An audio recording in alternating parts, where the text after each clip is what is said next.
우리 인생을 가만히 뒤돌아보면 참 굽이굽이 사연도 많고 우여곡절도 많았죠.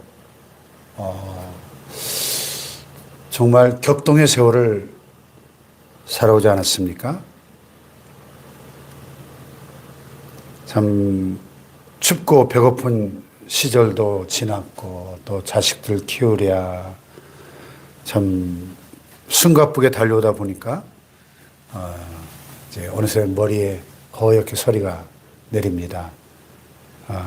그런데 성경을 보면은 하나님의 아들 예수님의 생애도 시작부터 참 다사다난하고 파란만장했던 것을 보게 됩니다. 오늘 본문에 막 태어나셨는데 축복은커녕 암살의 위협을 피해서 야반도주를 하고 계십니다. 그래서 오늘 말씀의 제목이 핍박 가운데 성취되는 하나님 말씀, 이런 제목이에요. 한번 따라해 볼까요? 핍박 가운데 성취되는 하나님 말씀. 이 제목을 가지고 우리 인생에 불어닥치는 이 환난과 시련 가운데 숨겨진 하나님의 섭리에 대해서 한번 생각해 보려고 합니다. 자, 여기 13절을 보세요. 13절 시작. 그들이 떠난 후에 주의 사자가 요셉에게 현몽하여 이르되 헤롯이 아기를 찾아 죽이려 하니 일어나 아기와 그의 어머니를 데리고 애굽으로 피하여 내가 내게 이르기까지 거기 있으라 하시니. 아멘. 예. 동방박사들이 고국으로 돌아가자마자 천사가 요셉에게 현몽에서 꿈에 나타나가지고 지시합니다. 헤롯이 아기를 찾아 죽이려고 한다. 빨리 일어나 아기와 그의 어머니를 데리고 애굽으로 피하라. 여기 일어나 에게르데이스라는 헬라어는 아주 긴박한 명령이에요. 여보, 우리 짐 챙길까? 어디로 갈까? 의논할 시간이 없는 거예요. 그냥 자다가 꿈에 나타나서 명령하니까 벌떡 일어나가지고 떠나야 되는 겁니다. 문자 그대로 야반 도주하고 있는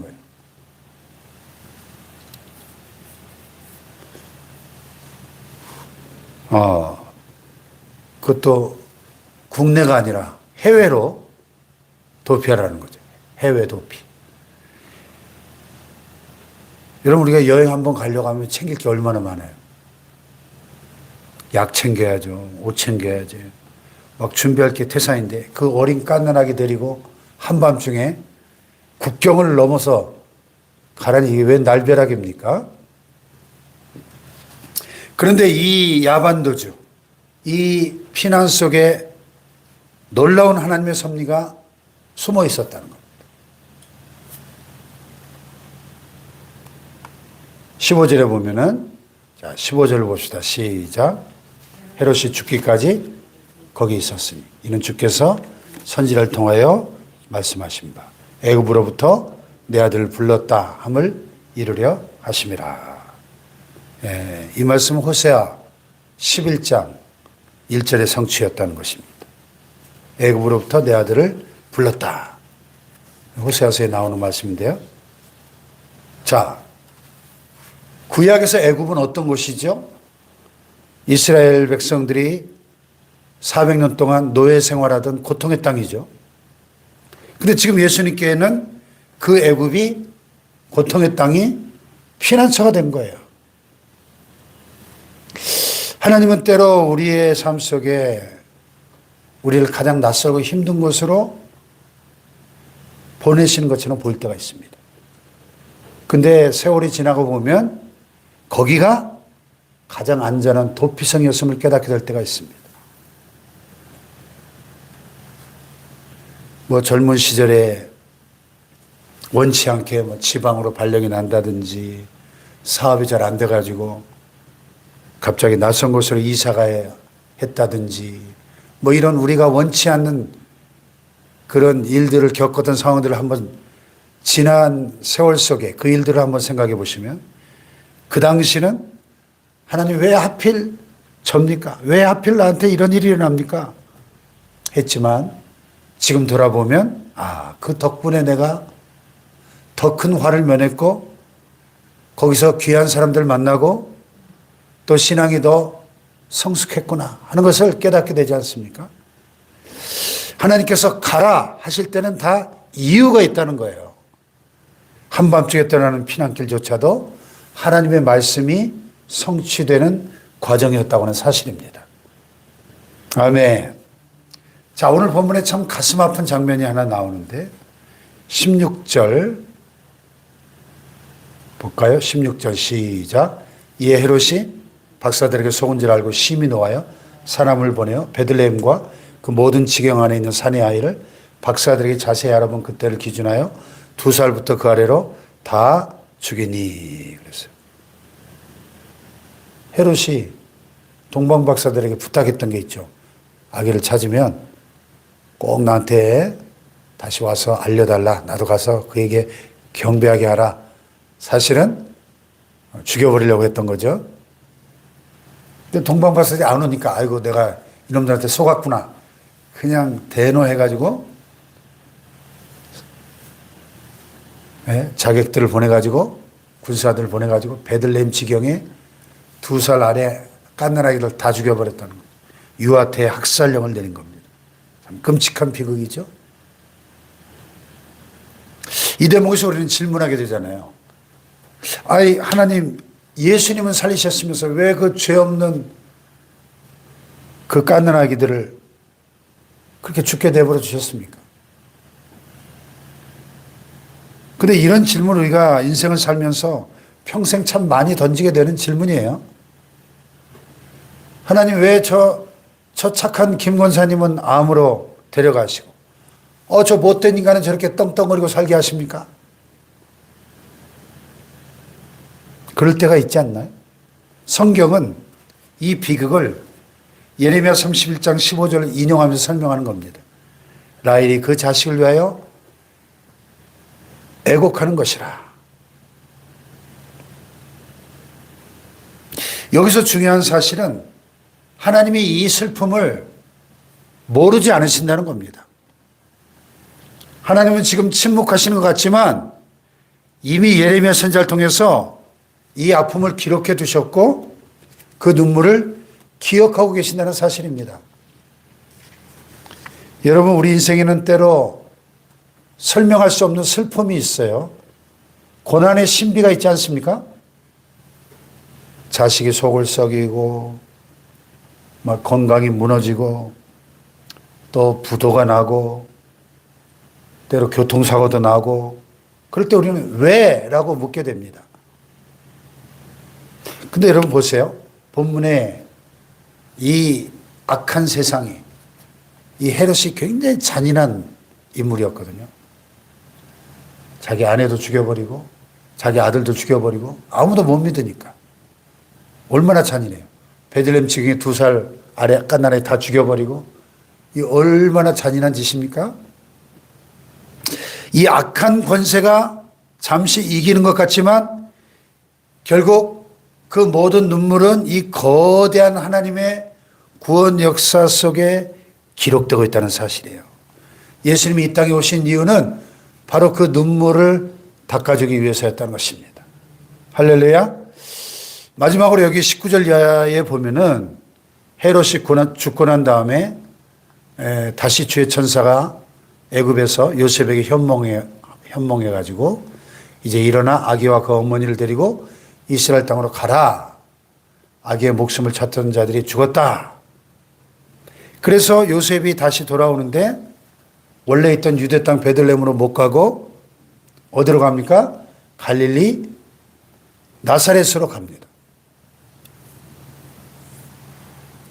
왜냐하면 헤롯 왕의 아들 아켈라오가 이어서 왕이 됐다는 소식을 듣고 이 아켈라오도 굉장히 잔인한 그 아버지와 그 아들이겠죠. 잔인한 왕이었기 때문에 무서워가지고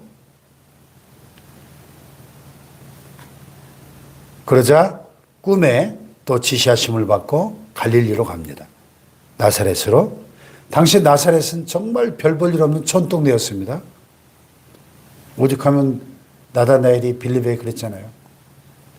야, 나사렛에서 무슨 선한 것이 날 수 있느냐 했던, 비웃었던 그런 동네죠. 우리나라로 치자면은 이 지도에도 잘 안 나타나는, 내비를 찍어도 안 나오는 그런 깡촌, 아무도 알아주지 않는 오지에 정착하신 겁니다. 그런데 23절에 보면, 23절 보세요. 시작. 나사렛이라는 동네가 사니 이는 선지자로 하신 말씀에 나사렛 사람이라 칭하리라 하심을 이루려 함이더라. 아멘. 이건 구약의 특정한 한 구절이 아니고 선지자들의 그 예언 전체의 흐름을 이렇게 요약을 한 겁니다. 이사야 53장에 보면 메시아는 멸시받고 사람들에게 싫어 버림받은 그런 인물로 묘사되거든요. 그런 예언들을 이렇게 종합해 놓은 거예요. 그 예수님은 그 당시 사람들이 다 무시하고 멸시하던 촌동네 나사렛 출신이 되심으로 그런 예언들을 성취하신 거예요. 하나님은 예루살렘의 화려한 왕궁이 아니라 가장 낮은 나사렛 촌동네에서 메시아를 키우신 겁니다. 우리 성도님들 가운데는 내 인생은 참 보잘것이 없어. 화려한 성공도 못 해봤고 이제 나이 먹어서 힘도 없고 이렇게 생각하는 분들이 계실 겁니다. 그렇지 않다는 거죠. 하나님은 나사렛 같은 우리 인생의 초라한 현실 속으로 들어오셔서 당신의 뜻을 이루어가고 계신다 하는 사실입니다. 아멘. 우리가 늙고 병들고 은퇴해서 세상은 한물 같다 할지라도 주님은 바로 그 자리에서 우리와 함께 하신다는 사실을 기억하십시오. 가장 낮은 곳이 가장 은혜로운 곳이라는 사실을 기억해야 됩니다. 여러분, 오늘 말씀을 정리해 볼까요? 예수님은 태어나자마자 피난길에 오르셔야 했습니다. 그 과정에 끔찍한 박해와 슬픔이 있었습니다. 유아들이 대학살되는 비극이 있었습니다. 결국 정착하신 곳은 천대받던 나사렛 촌동네였습니다. 자, 겉으로 볼 때는 실패한 인생 같죠? 쫓긴 인생 같습니다. 하지만 마태는 이 모든 과정마다 도장을 꽝꽝 찢듯이 선포하죠. 이는 선지자의 말씀을 이루려 하십니다. 이는 선지자의 말씀을 이루려 하십니다. 예. 헤롯은 자기 욕심으로 칼날을 휘둘렀지만 결국 하나님의 말씀만 성취하고 있더라는 것이죠. 우리 인생도 마찬가지입니다. 지난 세월 우리가 가난 때문에 고생하고 또 질병의 공포가 우리를 짓누르고 또 IMF가 우리를 흔들었습니다. 그런데 돌아보면 우리 망하지 않았습니다. 하나님이 우리를 업고 여기까지 오신 줄로 믿습니다. 예, 여러분, 우리의 남은 생에 우리가 세상 소리에 너무 겁먹지 맙시다. 뉴스를 틀면, 특별히 유튜브 보면은 대한민국 이미 망했어요. 망해. 이미 망했다. 유튜브 보세요. IMF 위기, 경제 위기 쳐보시면 대한민국 이미 망했다는 유튜브 영상들이 얼마나 많은지 몰라요. 그러나 역사의 주인은 하나님이시고 이 대한민국은 하나님이 붙들고 계신 줄 믿습니다, 여러분.